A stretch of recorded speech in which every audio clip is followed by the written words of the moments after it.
வடகிழக்கு பருவமழை அக்டோபர் 15ஆம் தேதி துவங்கும். வட கடலோர மாவட்டத்தில் இயல்பை விட கூடுதலாக மழை பொழிய வாய்ப்பு. சென்னை வானிலை மைய முன்னாள் இயக்குநர் ரமணன் ஸ்ரீபெரும்புத்தூரில் run for the planet marathon போட்டியை துவக்கி வைத்து பேட்டி.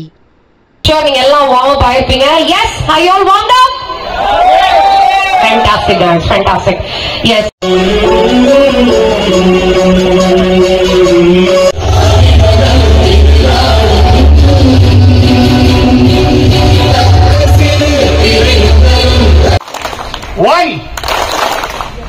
One, 2, 2.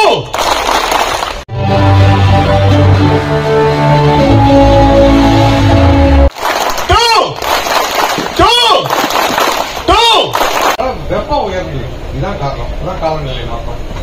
இதனால பல பாதிப்புகள் நமக்கு ஏற்படுகின்றது. அதை எவ்வாறு எதிர்கொள்வது எல்லாருக்கும் தெரியணும். அதற்காக தான் இந்த ஓட்டங்கிறது. உள்ள நுழையும் போது ரொம்ப பிரமாதமா இருந்தது மியூசிக். உடனே நல்லா இருந்ததுன்னு பார்த்தேன். அப்புறம் அந்த வளைவுல பார்க்கும்போது ஸ்டார்ட்னு போட்டிருந்தது. அப்ப எனக்கு ஸ்டார்ட் மியூசிக் தான் ஞாபகம் வந்தது. கவர்மெண்ட் சொல்றதுதான். உள்ள போறோட ரொம்ப சிறப்பா இருந்தது.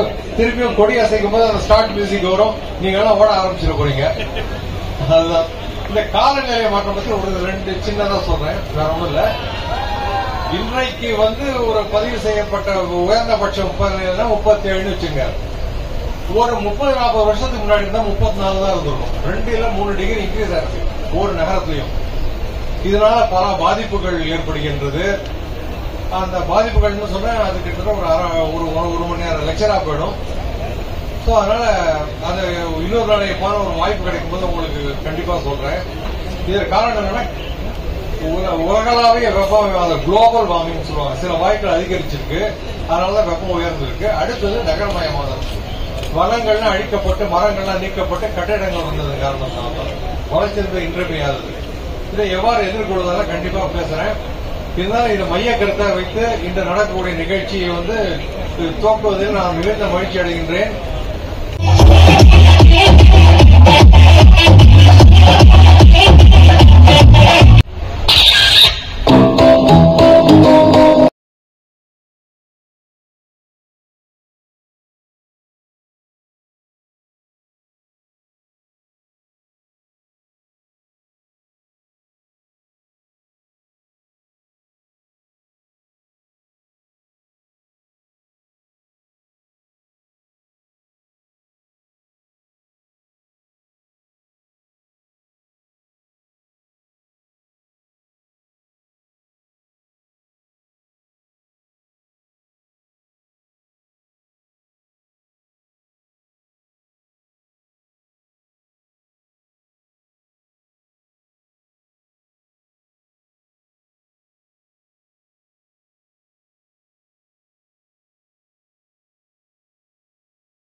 அதாவது ரொம்ப சிறப்பானது என்னன்னாக்கா, இன்றைக்கு ஆனந்த குழுமம் இந்த இடத்துல நடத்தக்கூடிய ஓட்டம் இதான். அவங்க எக்ஸாஸ்ட் பிளான்ட்டு அங்கே பண்ணுறாங்க. இந்த உலகளாவிய வெப்பமயமாதல் அடுத்தது இந்த காலநிலை மாற்றத்துக்கான முக்கியமானது இந்த கரிமல வாயு அதிகரிப்பது தான். இந்த எக்ஸாஸ்ட் ஃபேன்ல சிறப்பாக கரிமலை கட்டுப்படுத்துறாங்க. ஸோ அதனால ரொம்ப சிறப்பு இந்த இடத்துல ஆரம்பிப்பது. அது மேடையிலேயே சொன்னேன், அவருடைய பணி என்பது போற்றுதலுக்குரியது, பாராட்டுக்குரியது. உலகம் அனைவருக்கும் இந்த கட்டுப்படுத்த வேண்டும் இந்த விஷ வாயுக்களை. ஸோ அதை வலியுறுத்தும் முகமாக தான் இந்த ஓட்டம் இருக்கு.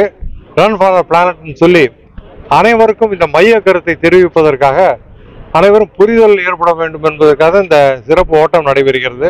இதில் நிறைய இந்த கம்பெனிகளுடைய ஊழியர்கள்லாம் இருக்காங்க. இதே மாதிரி பல கம்பெனிகளில் பண்ணால் இன்னும் சிறப்பாக இருக்கும்.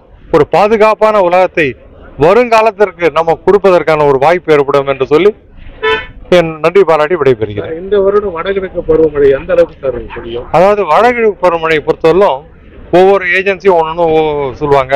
ஐரோப்பிய ஒன்றியம், அமெரிக்காவில் இருக்கக்கூடிய கொலம்பியா பல்கலைக்கழகம் நிறைய பேர் சொல்றாங்க. இந்திய வானிலை ஆராய்ச்சி நிலையத்தை பொறுத்த மட்டும் என்ன சொல்லிருக்காங்கன்னாக்க, அது 15ஆம் தேதி ஆரம்பிக்கும், அக்டோபர் 1. அடுத்த பாயிண்ட் என்னன்னாக்க, வட மாவட்டங்களை பொறுத்தவரையில் மழையின் அளவு இந்த 3 மாதங்களுக்கு, அக்டோபர், நவம்பர், டிசம்பருக்கு இயல்பை விட கூட இருக்கும். தென் பகுதிகளுக்கு இயல்பு மற்றும் இயல்பை விட சற்று குறைவாக இருக்கும்னு சொல்லிருக்காங்க. இதுதான் அவருடைய கருத்து. தமிழகத்துல எந்த அளவுக்கு மழை பதிவு இருக்கோ அதே போல ஒரே இடத்துல மழை பெய்யுமா, இல்ல புதுச்சி வெவ்வேறு மாவட்டத்துல பெய்யுமா? இப்போ மழை பெய்யறதுனால என்ன மாதிரி பாதிப்புகள் ஏற்படும்? கடந்த வருடம் என்ன நினைப்போம், நீங்க மழை அதிகமா இருக்குன்னு நினைச்சுட்டு இருப்பீங்க. அப்படி கிடையாது. கடந்த வருடம் ஒரு புயல் ஒண்ணுதான் உருவாச்சு. அதாவது காற்று தாழ்வு பகுதியே உருவால, ஒண்ணுதான் உருவாகி புயலாக மாறியது. அது ஆந்திராவை கடந்த போது வடகோடி மாவட்டங்களான சென்னை, திருவள்ளூர், காஞ்சிபுரம் மாவட்டங்களுக்கு நல்ல மழை கிடைத்தது.